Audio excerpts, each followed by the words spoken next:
What you can learn from Olympic weightlifters. Gosh, I think it was Vintage Lifts that posted the video, and it was incredible. Ilya Ilyin, he squatted, front squat, by the way, front squat, 290 kilos. Now, I want you to go watch this video. You can probably even find it on YouTube. Ilya doing a front squat with 290 kilos. Now, you need to watch this video, and then you'll understand what I'm talking about here. Watch how easy he stands it up. Right? If you know what I'm talking about, you're sitting here going, yeah, it was like nothing for him. That's correct. Now, Ed Cohen said this. I've heard Steffi Cohen say this. Anyone can lift light weights with perfect form, right? I think Ed said anyone can lift light weights with perfect form, and I think Steffi said something like anyone can do 50% with perfect form. Ilya does 290 kilos with perfect form, down and up, super easy. Holy shit. There's something to be learned from that. Now I want you to pay attention to other people as well. Look at Lou. Everyone loves Lou. Who doesn't love Lou? In fact, Lou is really fun to watch too. So many of his squats are easy. They're easy. He's not straining. Tian Tao. Holy shit, that guy can squat. Wow. And plus, we made it past the 1 minute mark, so I didn't get penalized for that. Tian Tao. Wow. It's so easy for him. It looks effortless. There's a video of Lasha. I feel like he squatted 300 kilos for a triple, and it was just down, up, down, up, down, up. Just super easy. No straining at all. Perfect form. Now you'll watch a powerlifting squat, and some guy's squatting 1,000 pounds, and it really is his 1 rep max, and it's not perfect form, and he's straining, and it's slow, and it looks bad, it looks ugly, and everyone criticizes it. Oh, his form is bad. You know what that guy's form looks like when he squats 800? His form looks impeccable. So yes, I get it. You know, when he squats 1,000, his form isn't perfect, because it's a 1 rep max, but he squats 800, 900 with perfect form. Now I have your attention. You know what this tells you about Ilya's 290 is that wasn't a max. What does this tell you about Tian Tao's huge squats? That's not a max. What does it tell you about Lou? It's not a max. Lasha, it's not a max. They're not maxing out. Why is this something you can learn? I don't want to say the word undertrain. But that's the word we're going to use here. You're going to purposely undertrain. That's not really a great word for it. I don't know what to call it.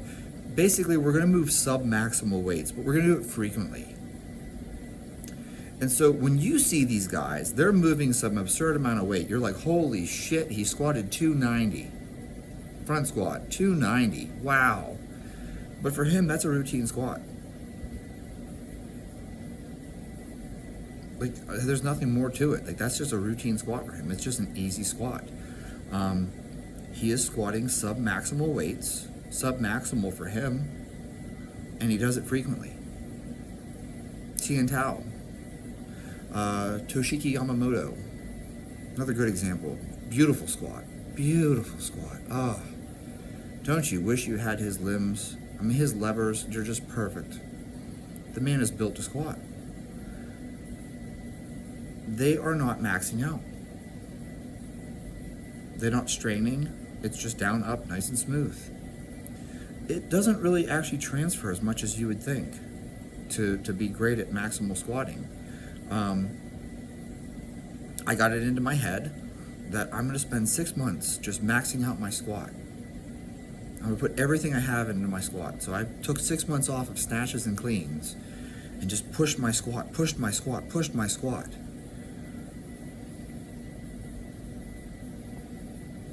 When I went back to weightlifting, my snatch was exactly the same. My clean and jerk was a little bit slightly better. I think I put like 5 kilos on my clean.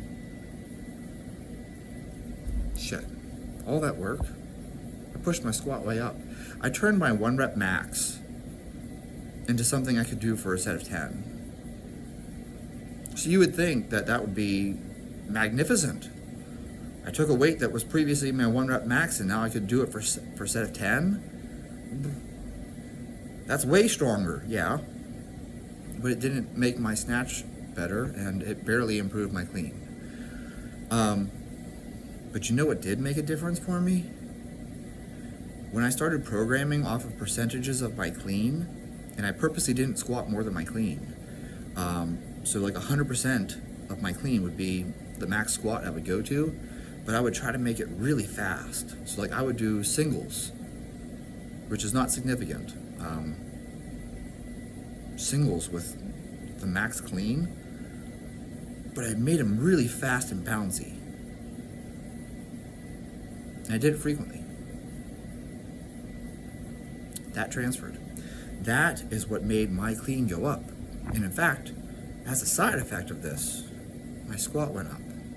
Okay, so focused squat program did not improve my lifts, but then purposely just using a sub-maximal squat and trying to move it fast did improve my lifts. And this is something I want to share with you. This is a lesson you can learn from weightlifters. Move sub-maximal weights and move them smooth and fast. Don't get me wrong, if your goal is hypertrophy, we all know that you need to train close to failure. If your goal is strength, there's a difference between your ability to grind a 1 rep max, okay, and then your ability to develop strength that you apply to other things. So people find this weird when I tell them, weightlifters squat, 5 to 7 days a week. And it's true. They snatch, they clean and jerk, and then they squat. But the squat for a weightlifter is an accessory movement. It's not their primary movement. So this isn't powerlifting. The squat is like their assistance work. And so because it's usually the last thing they do, it's not as heavy as it could be, and they tend to go sub-maximal, and they try to move it fast. Bar velocity does matter. You guys can look up the research on this stuff. Like velocity-based training. It works. If you can move that load faster, you're getting stronger. And so my lesson to you is just looking at observation. You will notice that these weightlifters have amazing squats, and yet they aren't maxing out. They aren't maxing out the squat. That's a routine squat for them to squat 300 for 300 kilos, 300 for 3. It's a routine squat. Lasha is not, that's not his 3 rep max. It's so effortless for him. It's obvious it's not a 3 rep max. And I think that that's what people would really benefit from understanding. If you, quote, undertrain per session, you can train more frequently. So if you stay with sub-maximal loads and you don't train to failure, you can train 7 days a week. I know people tell me that all the time, that it's not possible to squat every day, but I squat every day. And if you can't squat every day, the problem is load and volume. Let me ask you this. Let's pretend whatever your back squat is, you have a back squat of, let's just say 225 pounds, so it's like roughly 100 kilos, okay? You can't come in and squat 100 kilos 7 days a week. That's your 1 rep max. It's not going to happen. If you try to come in and hit your max every single day, this is different than the squat every day program that Matt Perryman talks about. I realize that. What I'm talking about is just squatting every day, not squat every day the program. If you came in and you tried to squat 100 kilos every day, you're going to have days where you can't do it because it is your 1 rep max. And you're going to feel beat up and you're going to feel shitty, and it is straining for you. But let's just say every day you came in and squatted 80 for a single. 80 kilos for a single. Could you do that? Could you do one single at 80 if your 1 rep max is 100? Of course you could. Would you be overtrained? No, you would not. So now, let's say we're going to come in and just do 3 sets of 2 at 80, 7 days a week. Do you think you're going to be overtrained from that? Probably not. Probably not. you should probably be able to squat 80 for at least 5 if your 1 rep max is 100. Okay, doing 2 sets of 3 should be well within what you're able to do. So it's a dosage thing. The load you're using matters, and then the volume of work you're doing matters. So I tell people all the time, my regular routine thing is I'll squat 100 kilos and I'll get 10 reps, and I will just break it up however I want. So maybe I do 5 sets of 2, or I do 10 singles and I just do them every minute on the minute. I might do a set of 3, and then 3 sets of 2, and maybe a single or something like that. Like, I just break it up however. 10 reps total, maybe 12. If I feel real great, I'll do 12 reps. But it's 10 to 12 singles, or it's 6 doubles, or it's 4 sets of 3 or whatever. But it's 100 kilos, which is nowhere near what my 1 rep max is. Now that isn't to say that I don't still go heavy, but I only go heavy once every 10 days. The days in between that, I'm just greasing the groove. I'm just like, yeah, I'm gonna stick with 100 kilos, and I'm just gonna take it easy and do a couple sets of 3, maybe a few sets of 2, whatever it is. Or I'll do like on the minute, where I just 10 singles on the minute.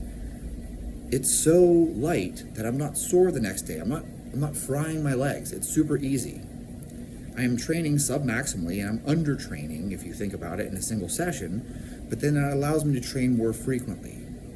And that's what I've been trying to tell people for a long time. If you under-train per session, you can train more frequently. And if you train more frequently, this means that you're, again, stimulating your legs every day instead of once a week, and you're also practicing the movement. This is why I tell people that, look at my video on the weightlifting program, where you're going to snatch every day, but a lot of days you're just going to snatch the bar, or just put technique plates on and just snatch the bar. You're practicing the technique. That's what you can learn from weightlifters. They're not maxing out on their squats. They're just doing squats sub-maximally, and it's an easy workout for them. It's just, I get some squats in. What happens over time is that you're raising the floor, right? So like their baseline just keeps moving up because you do it so frequently. That easy squat, even your easy squat, even your 80% goes up, even your 70% goes up over time because you're doing it so frequently. And to me, that's a really important lesson. And so my advice to you is look at these weightlifters, recognize that they're not maxing out, and implement that in your own training. Lift sub-maximal weights frequently.